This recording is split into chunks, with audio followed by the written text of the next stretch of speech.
Hello friends, welcome to a brand new episode of box office memories. ഇന്ന് നമ്മൾ discuss ചെയ്യുന്നത് 1989 മുതൽ 1999 വരെയുള്ള കാലയളവിൽ കേരളത്തിൽ റിലീസ് ചെയ്ത തമിഴ് ചിത്രങ്ങളിൽ 100 ദിവസത്തിന് മുകളിൽ പ്രദർശിപ്പിച്ച ചിത്രങ്ങളെക്കുറിച്ചുള്ള വിശകലനങ്ങളാണ്. 89 മുതൽ 99 വരെയുള്ള കാലയളവിൽ ആകെ 6 തമിഴ് ചിത്രങ്ങളാണ് കേരള ബോക്സ് ഓഫീസിൽ 100 ദിവസം പ്രദർശിപ്പിച്ചത്. രജനീകാന്ത്, കമലഹാസൻ, വിജയ് എന്നീ സൂപ്പർ താരങ്ങളുടെ ചിത്രങ്ങൾ ഉൾപ്പെട്ട ഈ ലിസ്റ്റിൽ ഏതൊക്കെയാണ് ചിത്രങ്ങൾ എന്ന് നമുക്ക് നോക്കാം. കേരള ബോക്സ് ഓഫീസിൽ 100 ദിവസം പ്രദർശിപ്പിച്ച ആദ്യത്തെ ചിത്രമായിരുന്നു 89 ഏപ്രിൽ 14 തീയതി തിയേറ്ററുകളിലെത്തിയ കമലഹാസന്റെ അപൂർവ സഹോദരങ്ങൾ. കമലഹാസൻ ആദ്യമായി 3 വേഷങ്ങളിൽ അഭിനയിക്കുന്നു എന്നുള്ളതുകൊണ്ടും അതിൽ ഒരു കഥാപാത്രം കുള്ളനായിരുന്നു എന്നുള്ളതുകൊണ്ടും ഏറെ ഹൈപ്പിലിറങ്ങിയ ഈ ചിത്രം തമിഴ്നാടിനെ കൂടാതെ കേരളത്തിലും വമ്പൻ വിജയമായിരുന്നു കരസ്ഥമാക്കിയത്. തമിഴ്നാട്ടിൽ 170 ദിവസം പ്രദർശിപ്പിച്ച് ബ്ലോക്ക് ബസ്റ്റർ സ്റ്റാറ്റസ് നേടിയെടുത്ത ഈ ചിത്രം തിരുവനന്തപുരം പാർത്താസിലാണ് 100 ദിവസം പ്രദർശിപ്പിച്ചത്. PA ആർട്സ് നിർമ്മിച്ച് സംഗീതം ശ്രീനിവാസറാവു സംവിധാനം ചെയ്ത ഈ ചിത്രം കമലഹാസന് ഏറെ നേട്ടങ്ങൾ നേടിക്കൊടുത്ത ചിത്രമായിരുന്നു.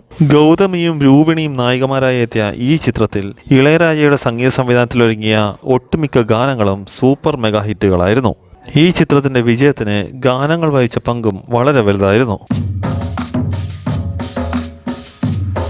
90കളിൽ കേരള ബോക്സ് ഓഫീസിൽ 100 ദിവസം പിന്നിട്ട അടുത്ത ചിത്രമായിരുന്നു 1991 ഏപ്രിൽ 12 തിയേറ്ററുകളിലെത്തിയ ചിന്നത്തമ്പി. പ്രഭുവിനെ നായകനാക്കി P. വാസു സംവിധാനം ചെയ്ത ഈ ചിത്രം ഒരു റൊമാൻറ്റിക് ഫാമിലി ഡ്രാമ ചിത്രമായിരുന്നു.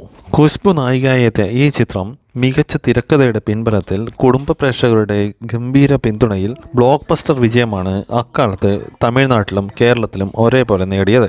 ഇളയരാജയുടെ സൂപ്പർ ഹിറ്റ് ഗാനങ്ങൾ കൊണ്ട് തന്നെ ഏറെ പ്രശസ്തി നേടിയെടുത്ത ഈ ചിത്രം കേരളത്തിൽ ABC സെൻറ്ററുകൾ എന്ന വ്യത്യാസമില്ലാതെ ഗംഭീര വിജയമായിരുന്നു ചിന്നത്തമ്പി അക്കാലത്ത് നേടിയെടുത്തത്. തൃശൂർ സാരംഗി തിയേറ്ററിലാണ് ഈ ചിത്രം 100 ദിവസം പ്രദർശിപ്പിച്ചത്. KB ഫിലിംസ് നിർമ്മിച്ച ഈ ചിത്രം പ്രഭുവിൻ്റെ കരിയറിലെ തന്നെ ഒരു വഴിത്തിരിവായി മാറിയ ചിത്രമായിരുന്നു. രാധാരവി, കൗണ്ടമണി, മനോരമ തുടങ്ങിയവരായിരുന്നു ഈ ചിത്രത്തിൽ മറ്റ് പ്രധാനപ്പെട്ട കഥാപാത്രങ്ങളെ അവതരിപ്പിച്ചത്. ഈ ചിത്രം കന്നഡ, തെലുങ്ക്, ഹിന്ദി എന്നീ ഭാഷകളിലും മൊഴിമാറ്റം ചെയ്ത് വമ്പൻ വിജയം കൈവരിച്ച ചിത്രമായിരുന്നു. പ്രഭു ഖുശ്ബു ജോഡിക്ക് തമിഴ്നാട്ടിൽ ഏറെ സ്വീകാര്യത നേടിക്കൊടുത്ത ചിത്രമായിരുന്നു ചിന്നത്തമ്പി.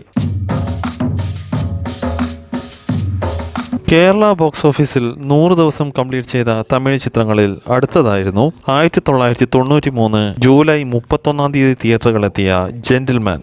അർജുൻ എന്ന നടന്റെ കരിയർ തന്നെ മാറ്റിമറിച്ച ഈ ചിത്രം ശങ്കർ ആയിരുന്നു സംവിധാനം ചെയ്തിരുന്നത്. തമിഴിലെ എക്കാലത്തെയും വലിയ കൊമേഴ്ഷ്യൽ ഡയറക്ടർ എന്ന പേര് നേടിയ ശങ്കറിന്റെ ആദ്യത്തെ ചിത്രം കൂടിയായിരുന്നു ജെന്റിൽമാൻ. രചന പിക്ചേഴ്സിന്റെ ബാനറിൽ KT കുഞ്ഞുമോൻ നിർമ്മിച്ച ഈ ചിത്രം അതുവരെയുള്ള തമിഴ് സിനിമാ സങ്കല്പങ്ങളെയൊക്കെയും മാറ്റിമറിച്ച ഒരു ചിത്രമായിരുന്നു. ഒരു കൊമേഴ്ഷ്യൽ സിനിമയ്ക്ക് വേണ്ട എല്ലാ ഘടകങ്ങളും ഒരേപോലെ മിക്സ് ചെയ്തെടുത്ത ഈ ചിത്രം തമിഴ്നാട്ടെ പോലെ തന്നെ കേരളത്തിലും വമ്പൻ വിജയമാണ് കരസ്ഥമാക്കിയത്. AR റഹ്മാൻ എന്ന സംഗീത സംവിധായകന്റെ മാസ്മരികമായ ഗാനങ്ങൾ കൊണ്ടും സമ്പന്നമായ ഈ ചിത്രം മലയാളി പ്രേക്ഷകർ ഇരു കൈ നീട്ടി സ്വീകരിച്ചു. ബ്രഹ്മാണ്ഡമായ ആക്ഷൻ രംഗങ്ങളും മികച്ച ഗാനങ്ങളും ഉൾപ്പെട്ട ജെന്റിൽമാൻ കേരളത്തിലെ ഒന്നിലധികം കേന്ദ്രങ്ങളിൽ 100 ദിവസം പിന്നിട്ടു. മധുബാല നായികയായി എത്തിയ ഈ ചിത്രത്തിൽ ചരൺ രാജ്, വിനീത്, രാജൻ P. ദേവ്, കൗണ്ടമണി, സെന്തിൽ തുടങ്ങിയവരായിരുന്നു പ്രധാനപ്പെട്ട കഥാപാത്രങ്ങളെ അവതരിപ്പിച്ചത്. ഈ ചിത്രത്തിലെ ചിക്കുബുക്ക് റെയിലേ എന്ന ഒരൊറ്റ ഗാനം കൊണ്ട് തന്നെ പ്രേക്ഷകരുടെ മനസ്സിൽ ചിരപ്രതിഷ്ഠ നേടിയ പ്രഭുദേവയ്ക്ക് പിന്നെ തന്റെ കരിയറിൽ തിരിഞ്ഞു നോക്കേണ്ടി വന്നിട്ടില്ല.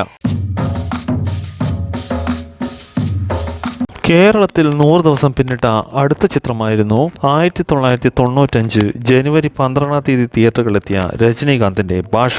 95 പൊങ്കലിനോടനുബന്ധിച്ച് തമിഴ്നാട്ടിലും കേരളത്തിലും ഒരേപോലെ റിലീസ് ചെയ്ത ഈ ചിത്രം രജനീകാന്തിന്റെ അതുവരെയുള്ള കരിയറിലെ തന്നെ ഏറ്റവും വലിയ ഹിറ്റ് ചിത്രമായിരുന്നു. ആക്ഷനും ഫാമിലി സെന്റിമെന്റ്സിനും ഗാനങ്ങൾക്കും ഒരേപോലെ പ്രാധാന്യം നൽകിയെടുത്ത ഈ ചിത്രം സുരേഷ് കൃഷ്ണയായിരുന്നു സംവിധാനം ചെയ്തിരുന്നത്.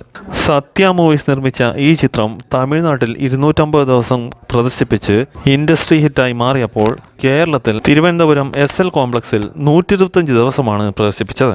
നഗുമ നായികയായ ഈ ചിത്രത്തിൽ രഘുവരൻ, ദേവൻ, വിജയകുമാർ, ജനകരാജ് തുടങ്ങിയവരായിരുന്നു പ്രധാനപ്പെട്ട വേഷങ്ങൾ കൈകാര്യം ചെയ്തത്. ദേവയുടെ സംഗീത സംവിധാനത്തിലൊരുങ്ങിയ തട്ടുപൊളിപ്പൻ ഗാനങ്ങളും ചിത്രത്തിന്റെ വൻ വിജയത്തിന് മാറ്റുകൂട്ടി.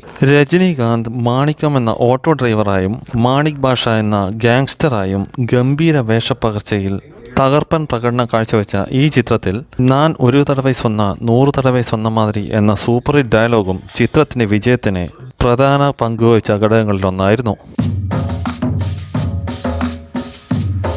കേരള ബോക്സ് ഓഫീസിൽ 100 ദിവസം പ്രദർശിപ്പിച്ച അടുത്ത ചിത്രമായിരുന്നു 1996 മെയ് 9 തിയേറ്ററുകളിലെത്തിയ കമലഹാസന്റെ ഇന്ത്യൻ. മെഗാ ഹിറ്റ് സംവിധായകനായ ശങ്കറിന്റെ മൂന്നാമത്തെ ചിത്രമായ ഇന്ത്യൻ കമലഹാസന്റെ കരിയറിലെ തന്നെ മികച്ചൊരു ചിത്രമായിരുന്നു. സൂര്യ സിനി ആർട്സിന്റെ ബാനറിൽ AM രത്നം നിർമ്മിച്ച ഈ ചിത്രം തമിഴ്നാട്ടെ പോലെ തന്നെ കേരളത്തിലും ബ്ലോക്ക് ബസ്റ്റർ വിജയമാണ് നേടിയെടുത്തത്. മനീഷ കൊയ്രാളയും ഊർമിളയും നായികമാരായെത്തിയ ഈ ചിത്രത്തിൽ സുകന്യ, നെടുമുടി വേണു, കൗണ്ടമണി, സെന്തിൽ തുടങ്ങി വമ്പൻ താരനിര തന്നെ ഉണ്ടായിരുന്നു. തിരുവനന്തപുരത്തും എറണാകുളത്തും 100 ദിവസത്തിന് മുകളിൽ പ്രദർശിപ്പിച്ച ഇന്ത്യൻ AR റഹ്മാന്റെ മാസ്മരിക സംഗീതം കൊണ്ടും ഏറെ ശ്രദ്ധ നേടി. കേരളത്തിൽ ABC സെന്ററുകൾ എന്ന വ്യത്യാസമില്ലാതെ എല്ലാ സെന്ററുകളിലും വമ്പൻ വിജയം കരസ്ഥമാക്കിയ തമിഴ് ചിത്രമായിരുന്നു ഇന്ത്യൻ. കമലഹാസൻ സേനാപതി എന്ന സ്വാതന്ത്ര്യ സമര സേനാനിയായും മകൻ ചന്ദ്രുവായും ഗംഭീര പ്രകടനം കാഴ്ചവെച്ച ഈ ചിത്രം ഹിന്ദുസ്ഥാനി എന്ന പേരിൽ ഹിന്ദിയിലും ഡബ് ചെയ്ത് വമ്പൻ വിജയം കൈവരിച്ചിരുന്നു. ഓസ്ട്രേലിയയിൽ ചിത്രീകരിച്ച 2 അതിമനോഹരമായ ഗാനങ്ങളും ചിത്രത്തിന്റെ ദൃശ്യവിസ്മയത്തിന് മികവേകി. 88-99 കാലഘട്ടങ്ങളിൽ കേരളത്തിലെ തിയേറ്ററുകളിൽ 100 ദിവസം പ്രദർശിപ്പിച്ച അവസാനത്തെ ചിത്രമായിരുന്നു വിജയ് നായകനായി എത്തിയ തുള്ളാത മനവും തുള്ളും. 1999 ജനുവരി 29 തിയേറ്ററുകളിലെത്തിയ ഈ ചിത്രം കുടുംബ പ്രേക്ഷകരുടെ ഗംഭീര പിന്തുണയിലാണ് വമ്പൻ വിജയം കരസ്ഥമാക്കിയത്. തമിഴ്നാട്ടിനെ പോലെ തന്നെ കേരളത്തിലും ബ്ലോക്ക് ബസ്റ്റർ സ്റ്റാറ്റസ് നേടിയെടുത്ത ഈ ചിത്രം തമിഴ്നാട്ടിൽ 175 ദിവസത്തിന് മുകളിൽ പ്രദർശിപ്പിച്ചപ്പോൾ കേരളത്തിൽ 100 ദിവസത്തിന് മുകളിലാണ് പ്രദർശിപ്പിച്ചത്. വിജയുടെ കരിയറെ തന്നെ മാറ്റിമറിച്ച ഈ ചിത്രം SA രാജ്കുമാർ സംഗീത സംവിധാനം നിർവഹിച്ച മനോഹരമായ ഗാനങ്ങൾ കൊണ്ടും ഏറെ ശ്രദ്ധ നേടി. സിമ്രാൻ നായികയായി എത്തിയ ഈ ചിത്രം S7 സംവിധാനം ചെയ്തിരുന്നത്.